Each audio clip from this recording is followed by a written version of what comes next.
श्री सीताराम। श्रीमद् भगवद गीता अध्याय 4 श्लोक क्रमांक 38। भगवान कहते हैं, न ही ज्ञानेन सदृशं पवित्रमिह विद्यते तत्स्वयं योग संसिद्धः कालेनात्मनि विन्दति। भगवान इस श्लोक में कह रहे हैं कि इस ज्ञान के सदृशम कुछ भी नहीं है जो इस संसार में पवित्र करने वाला हो। जो योग में सिद्ध हो जाता है, जो कर्म योगी होता है, वह कर्म योग करते करते सिद्ध हो जाता है। उसे यह ज्ञान स्वतः ही अपनी आत्मा से, अपने परमात्मा की कृपा से प्राप्त हो जाता है। अब भगवान को यह श्लोक क्यों कहना पड़ा? क्योंकि पिछले 3 श्लोकों में भगवान ने ज्ञान की महत्ता को बताया था। भगवान ने अर्जुन को यह कहा था कि तुम किसी ज्ञानी तत्वदर्शी पुरुष के पास जाओ और उससे तत्व ज्ञान ग्रहण करो। अब अर्जुन के मन में फिर से वही शंका जन्म ले सकती है कि जब ज्ञान योग इतना श्रेष्ठ है तो मुझे घोर कर्म में क्यों लगाते हो भगवान? इसके अतिरिक्त अर्जुन कहता है कि भगवान आप तो महापुरुषों के भी महापुरुष हो, तो मैं फिर किसी और महापुरुष के पास क्यों जाऊं? मेरे लिए क्या श्रेष्ठकर है, आप ही क्यों नहीं बता देते? अब भगवान अर्जुन के श्रेष्ठकर उस स्थिति के अनुसार, अर्जुन के जो स्वधर्म है उसके अनुसार सभी संपूर्ण परिस्थितियों को, स्थितियों को देखकर, भांपकर भगवान ने यह निर्णय दिया कि ऐसा नहीं है कि जो यह तत्व ज्ञान है यह बस महापुरुष तत्वदर्शियों के पास ही जाकर मिलेगा। यदि ऐसा ही होता तो फिर ज्ञान सीमित हो जाता, कल्याण सीमित हो जाता, वह बस उन लोगों के पास ही होता जो अपने जीवन को गुरुकुल में या गुरुओं की सेवा में ही बिता सकते हैं। फिर गृहस्थ का क्या होता?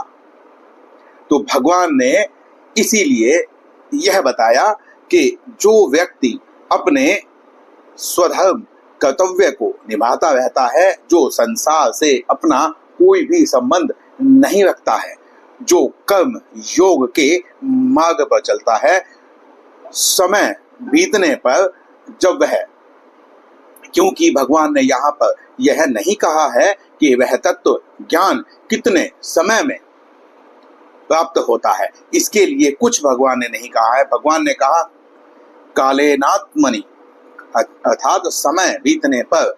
अब वह समय बीतना उसी प्रकार से आप कह सकते हैं जैसे पिछले श्लोक में भगवान ने कहा था कि जैसे अग्नि सभी लकड़ियों को या ईंधन को जलाकर राख कर देती है, भस्म कर देती है, तो उसकी भी गति उसी प्रकार से होती है कि अग्नि कितनी प्रज्वलित है, किस समय पर उस पर ईंधन डाला जा रहा है, उस ईंधन को डालने का तरीका क्या है, वहां पर भी लकड़ी भस्म होगी, राख बनेगी, परंतु यह अग्नि पर निर्भर करता है कि कितना समय लगेगा। यहाँ पर भी कर्म योगी जो साधक है, वह जो प्रयत्न कर रहा है, उसके जिस प्रकार के आचरण होंगे, वह कर्म योग के नियमों को जिस प्रकार से निभाएगा, वह लोक कल्याण के कार्य जितने अधिक करेगा, उतनी ही जल्दी उसे यह तत्व ज्ञान भगवान की कृपा से प्राप्त हो जाएगा। अब यहाँ पर भगवान ने यह कहा था कि न ही सदृशम, क्योंकि अर्जुन ने या कोई भी साधक विकल्प तो जानना ही चाहेगा कि आप जो मुझे बता रहे हैं क्या इससे भी अधिक श्रेष्ठ कुछ और है, तो आप मेरे लिए वही श्रेष्ठ कर बताइए। परंतु भगवान यहाँ पर कहते हैं न ही सदृशम, ज्ञान जो है इस तत्व ज्ञान के, क्योंकि यह तत्व ज्ञान क्या है? परमात्मा का ज्ञान, ईश्वर का जो ज्ञान है उस ज्ञान को ही तत्व ज्ञान कहा गया है। तो उसके सदृशम, उसके समान कुछ और नहीं हो सकता। अब अगर यह कहे कि यह ज्ञान जो है क्या यह भगवान से भी श्रेष्ठ है, तो ऐसा नहीं है। आप इस ज्ञान, तत्व ज्ञान को लौकिक ही समझें, क्योंकि इस लोक में ही भगवान ने कहा है, यह लौकिक है। अब भगवान जो है, परमात्मा है जो, वह तो पारलौकिक है। महत्ता किसी भी चीज की किस प्रकार से देखनी चाहिए? भगवान को यदि हम मंजिल माने, छत माने, और जो सीढ़ियां हैं उसे हम तत्व ज्ञान माने, तो तत्व ज्ञान की जो महत्ता है वह भगवान को प्राप्त कर लेने के पश्चात नहीं चाहिए। सीढ़ियों की क्या आवश्यकता जब आप छत पर पहुंच गए हैं। और अब यहाँ पर कुछ लोग यह भी कह सोच सकते हैं कि वापस भी तो उतरना होता है तो सीढ़ियां काम आती है, परंतु परम पिता परमेश्वर को प्राप्त कर लेने के पश्चात फिर कभी भी वापस नहीं आना पड़ता, पतन नहीं होता है। तो इसीलिए तत्व ज्ञान को आप वो सीढ़ी समझें, या कर्म योग, ज्ञान योग, इन्हें वो साधन, वो सीढ़ी समझे जो आपको परम पिता परमेश्वर तक पहुंचा रहा है। उसके पश्चात आपको वहां से कभी वापस नहीं आना पड़ेगा। तो भगवान ने यहाँ पर कहा कि दो मार्ग भगवान ने पहले भी कहे थे कि एक सांख्य योग है, एक कर्म योग है। कुछ लोग सांख्य योग को कर्म योग से श्रेष्ठ समझते हैं, जैसा कि अर्जुन ने भी समझ लिया था। परंतु भगवान ने 5वें अध्याय के 30वें श्लोक में यह कहा है कि जो सांख्य योग है और जो कर्म योग है, इन दोनों को परिणाम में यदि कोई अलग समझता है, ऊंचा या नीचा समझता है, तो उसे पंडित नहीं कहा जा सकता। वह पंडित नहीं है। अर्थात पंडित का अर्थ होता है जिसमें पांडित्य हो, जो अपने कार्य में सिद्ध हो। तो वह अपने कार्य में सिद्ध नहीं है, वह ज्ञानी तो बिल्कुल भी नहीं है, क्योंकि परिणाम में ये दोनों भगवत प्राप्ति कराते हैं।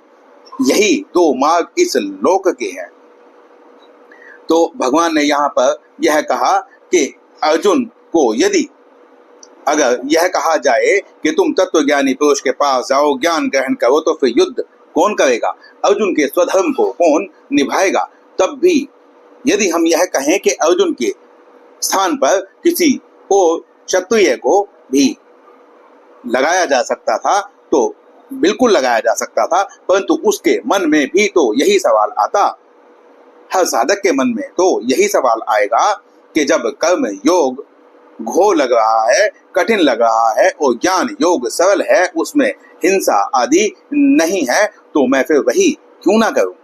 मैं गुरुओं की सेवा करूं, साष्टांग दंडवत प्रणाम करूं और वहीं से तत्व ज्ञान ले लूं, क्योंकि फल तो एक ही है। परंतु भगवान ने यह सृष्टि जो बनाई है, इस सृष्टि की व्यवस्था को चलाने के लिए हर व्यक्ति का, हर वर्ण का एक स्वधर्म होता है। उस स्वधर्म के अनुसार ही उसे कर्म करने पड़ते हैं। आप लौकिक में भी देखें और सोचें कि यदि हर व्यक्ति संन्यास लेकर गुरुओं की सेवा करके तत्व ज्ञान प्राप्त करने चला जाए, तो क्या यह सृष्टि चल पाएगी? ऐसा नहीं है। इसीलिए भगवान जो कल्याण करते हैं वह सभी का समान रूप से करते हैं। सभी वर्ण के व्यक्तियों को, चाहे वह किसी भी स्थिति परिस्थिति में हो, बच्चे हो, बूढ़े हो, बड़े हो, मरणासन अवस्था में हो, स्त्री हो, या अगर जो लोग मानते हैं कि वो वर्ण की ऊंच और नीचता को भी इसमें ले सकते हैं, परंतु सनातन धर्म किसी भी वर्ण को ऊंचा और नीचा बिल्कुल नहीं मानता है।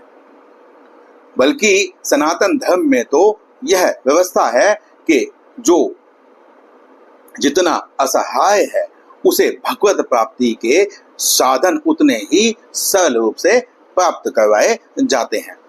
कलयुग में आप देखें तो बस नाम जपने से ही भगवत प्राप्ति होना संत जन बता रहे हैं। जबकि यदि सतयुग में, त्रेता युग में आप देखें तो उस समय पर घोर तपस्याएं की जाती थी। हजारों वर्ष तक ऋषि मुनि या राक्षस भी तपस्याएं करते थे।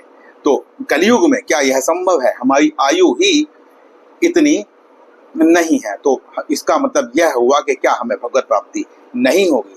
ऐसा नहीं है। भगवान जो जितना असहाय हो परंतु उसकी इच्छा भगवत प्राप्ति की हो तो उसे उतनी ही सरलता से भगवत प्राप्ति हो जाती है। अजामिल के बारे में आपने सुना होगा। तो इसीलिए भगवान ने यह श्लोक कहा ताकि अर्जुन के मन में और हम जैसे तुच्छ जीवों के मन में कोई शंका न रहे, हमारे दृष्टि में ऊंच नीच का भेद ना आ जाए। तो इस श्लोक में इतना ही। मिलते हैं अगले वीडियो में, अगले श्लोक में। शिव सीता।